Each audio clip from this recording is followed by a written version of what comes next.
नमस्कार। प्रथमेই সকলকে স্বাগত জানাই। আজকে আমি তৈরি করছি লোটে মাছের একটা দারুণ রেসিপি। অনেকেই বলে লোটে মাছ রান্নার সময় নাকি ভেঙে যায়।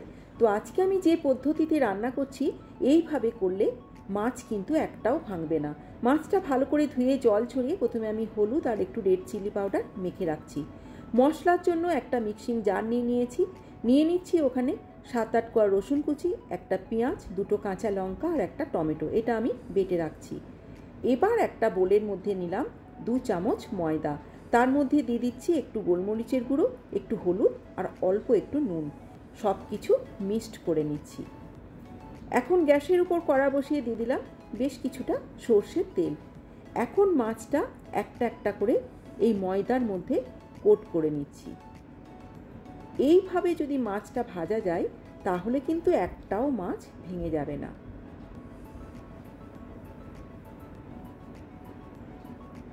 তোমরা যদি চাও লোটে মাছটা শুধু ভাজা খেতে, সেক্ষেত্রেও কিন্তু লোটে মাছ এইভাবে তোমরা ভেজে খেতে পারো।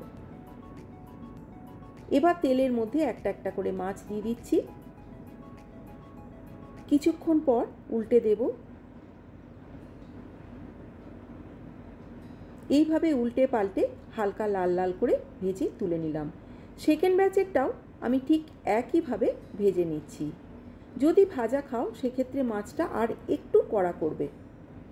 বাকি যে তেলটা আছে তার মধ্যে ফোড়নে দিলাম দারচিনি, এলাচ, লবঙ্গ।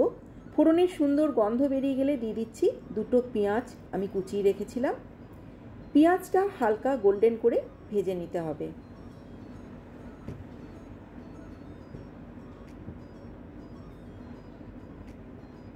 পেঁয়াজটা সুন্দর ভেজে নেওয়া হয়ে গেছে। এই পর্যায়ে আমি বেটে নেওয়া মশলাটা দিয়ে দিলাম।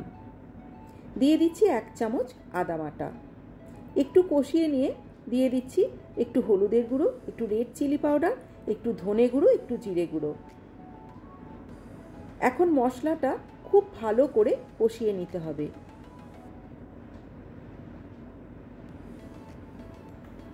একটু জল দিচ্ছি যাতে মশলাটা তলায় লেগে না যায়।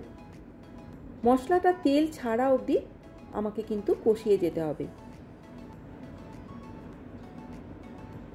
মশলাটা যত ভালো করে কষানো যাবে মাছের টেস্ট কিন্তু ততটাই ভালো হবে।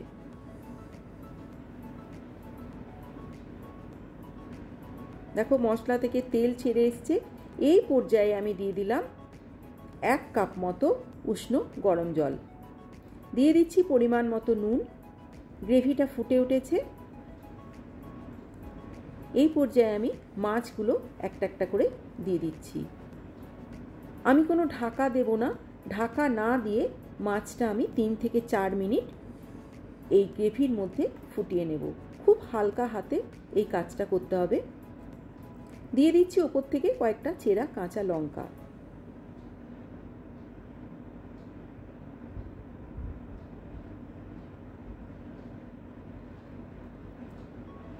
চার মিনিট হয়ে গেছে। এখন ওপর থেকে কিছু ধনে পাতা দিয়ে আমি গ্যাস অফ করে 2 মিনিটের জন্য রেস্টে রাখছি। এই রেসিপিটা যা খেতে হয় তোমরা একবার বানিয়ে খেয়ে দেখো, তারপর আমাকে জানিও তোমাদের কেমন লাগলো। দুর্দান্ত হয় খেতে। 2 মিনিট হয়ে গেছে। এখন আমি গরম গরম এটা পরিবেশন করে দিচ্ছি। সবাই ভালো থেকো, সুস্থ থেকো। আবার দেখা হচ্ছে নেক্সট ভিডিওতে।